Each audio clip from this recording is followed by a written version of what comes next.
Take you, for example, to see this one police doctor.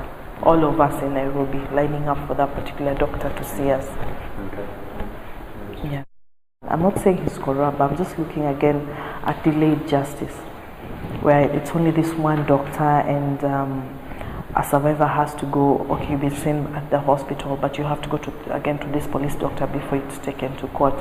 And this police doctor, for example, is only one, and you're all of you there, so you have to be there, for example, at 5 a.m. in the morning, you have to line up.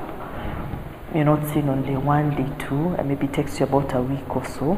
So of course, even the injuries have started healing, so the intensity even for the doctor to be able to record becomes also a problem. So that again, I would say the corruption and delayed justice is an issue. But if it goes on and by the time you're producing the P3 form, bearing in mind that this form is becoming a big impediment because the medical personnel are not available, we don't have doctors within the police. And that is being addressed, of course, but you cannot wait for justice tomorrow. Are there new laws? She is very passionate about this topic, about Dr. Kamau. Yes.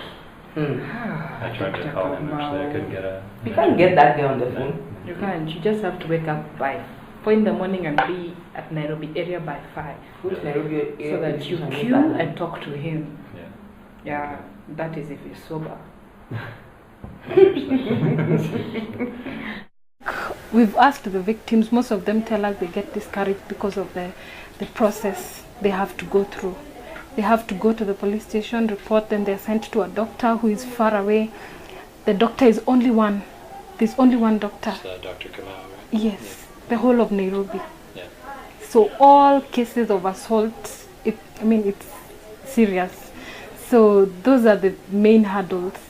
Some of them give up on the way, they don't go. Okay. Yeah. And the biggest problem, you think, is the time it takes? Or the time and the process. Yeah. Yes, and corruption Yeah. issues. They feel if I go there, they'll tell me to give them something small, so they just don't.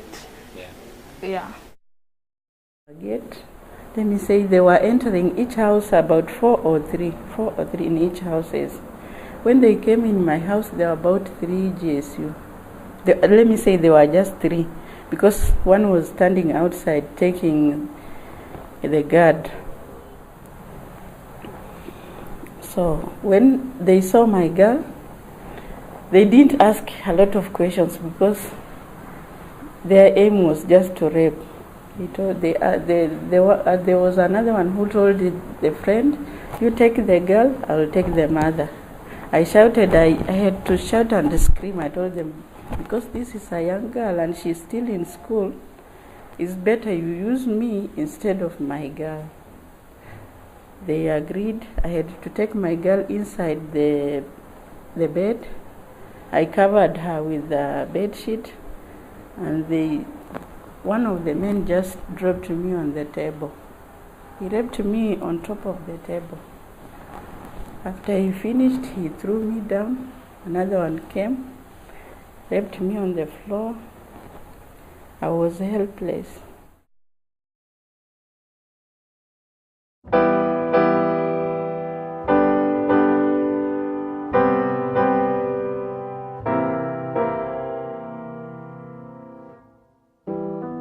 The Wacky Commission, formed in 2008, found evidence that perpetrators of the post-election sexual violence included state security agents, including administrative police, regular police, and members of the General Service Unit.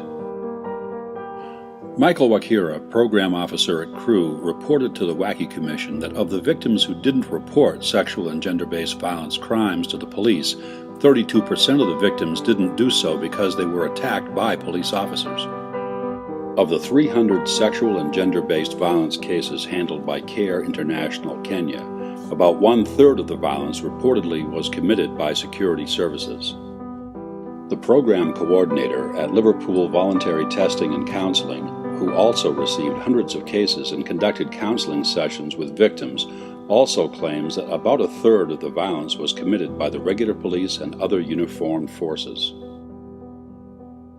The staff at Kenyatta Hospital's Gender Violence Recovery Center who received many of the cases from Nairobi, said much of the violence was perpetrated by, quote, uniformed forces, and that roughly 1/3 was a fair estimate. But I wouldn't be surprised about a third or so. Okay. Because the uniformed forces committed a lot of crimes. Okay. Among the 800 that we had, we did sort of a mass treatment exercise.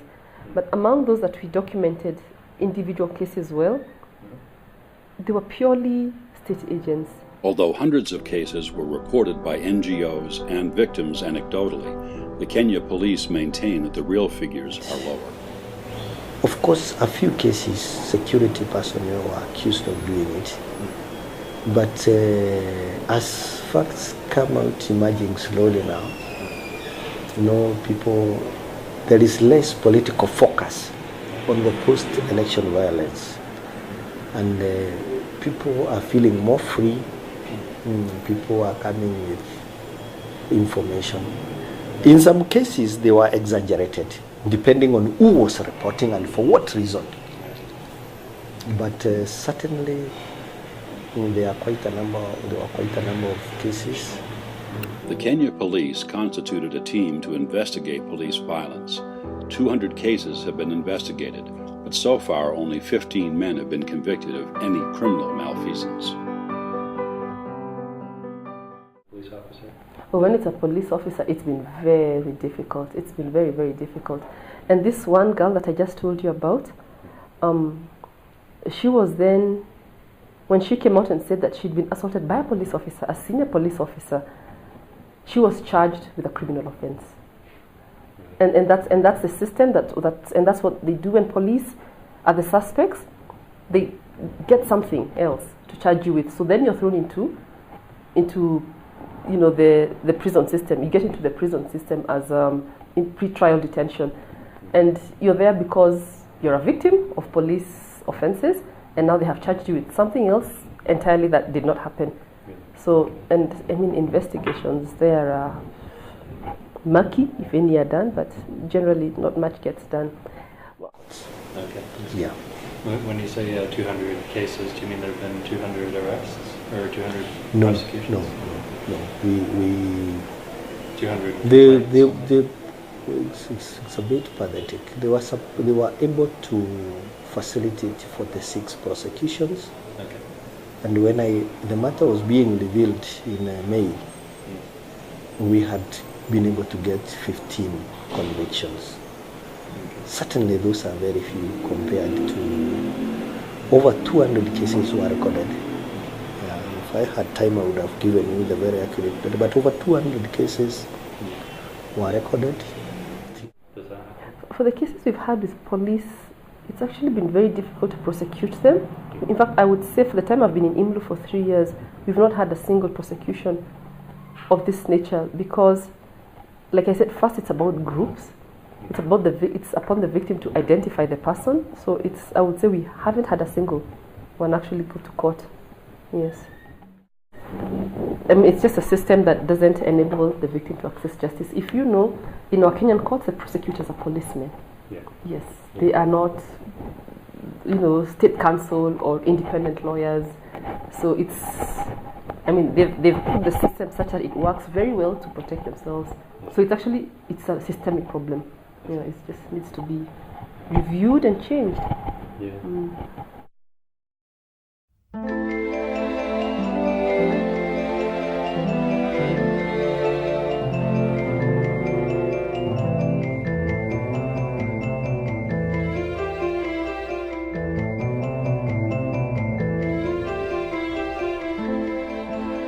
Since 2005, Kenya has enacted new laws and policies to better address sexual and gender-based violence crimes, protect witnesses, and encourage victims to come forward.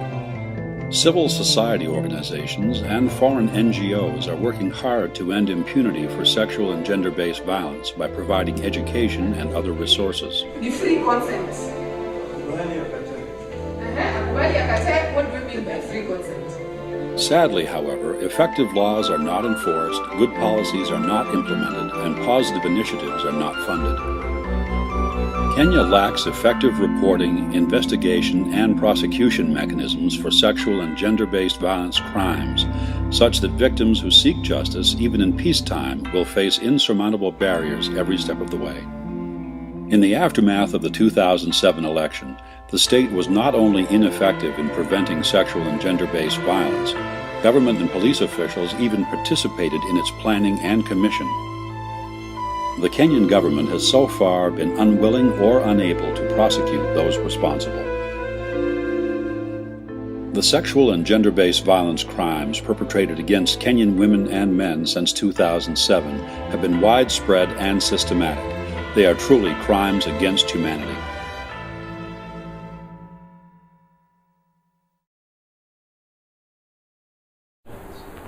I would like Ocampo to come. Just to come here and take everybody who did this. In fact, he is just wasting time. He could be here by now.